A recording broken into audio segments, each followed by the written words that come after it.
हाय class 12 students. आज हम class 12 का बहुत बेसिक और बहुत ही ज्यादा इंपॉर्टेंट अकाउंट सीखने वाले हैं, profit and loss appropriation account. अभी आपको पता है क्लास 11 में आपने प्रॉफिट एंड लॉस अकाउंट पढ़ा है जिसमें आप प्रॉफिट और लॉस निकालते थे। अभी क्या जरूरत पड़ी कि आप प्रॉफिट एंड लॉस एप्रोप्रिएशन निकाल रहे हो रजे?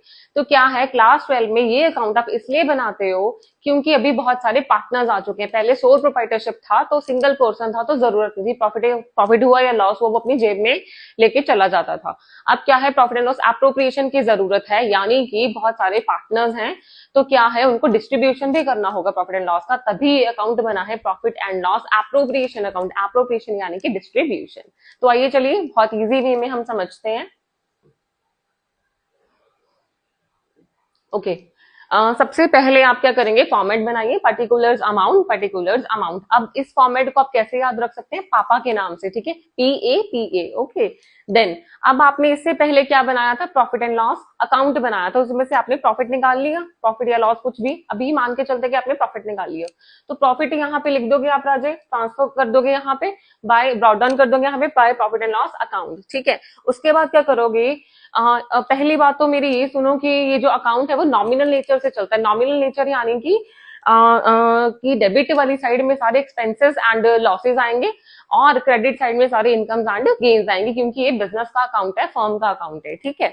तो ऑब्वियसली डेबिट साइड में एक्सपेंसेस या लॉसेस आएंगे, तो कैसे लिखेंगे हम, सबसे पहले interest on capital, to interest on capital. Suppose करते हैं कि हमारे पास दो पार्टनर्स हैं, ए एंड बी, ठीक है। तो इंटरेस्ट ऑन कैपिटल आप कैसे दोगे, डेबिट साइड में क्यों आया ये, क्योंकि फर्म का एक्सपेंस है। अगर ऑनर ने कैपिटल लगाया है बिजनेस के अंदर तो हमें उनको इंटरेस्ट देना पड़ेगा, that is called interest on capital.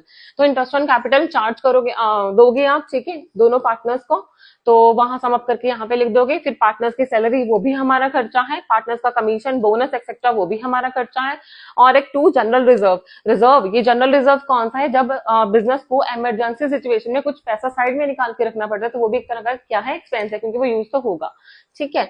तो वो भी क्या है बेटे, एक्सपेंस है। Okay. Then on credit side आप खुद सोचो कि अगर इंटरेस्ट ऑन कैपिटल बिजनेस का एक्सपेंस है तो एंड अपोजिट क्या है, इंटरेस्ट ऑन ड्रॉइंग्स बिजनेस का इनकम हुआ, प्रॉफिट हुआ, ठीक है। तो इसलिए हम क्रेडिट साइड में लिखेंगे इसको, ठीक है। Interest on drawings, interest on drawings क्या था कि पार्टनर्स जो है वो कैपिटल सॉरी पार्टनर्स जो है वो बिजनेस में से पर्सनल यूज के लिए कुछ पैसा निकाल के लेके चले जाते हैं, तो वो हमें क्या देंगे, उस पर इंटरेस्ट देंगे, that is called interest on drawings, ठीक है। तो वो बेटी अगर दो पार्टनर है तो वो यहाँ पे आ जाएगा, तो समाप्त हो जाएगा, ठीक है।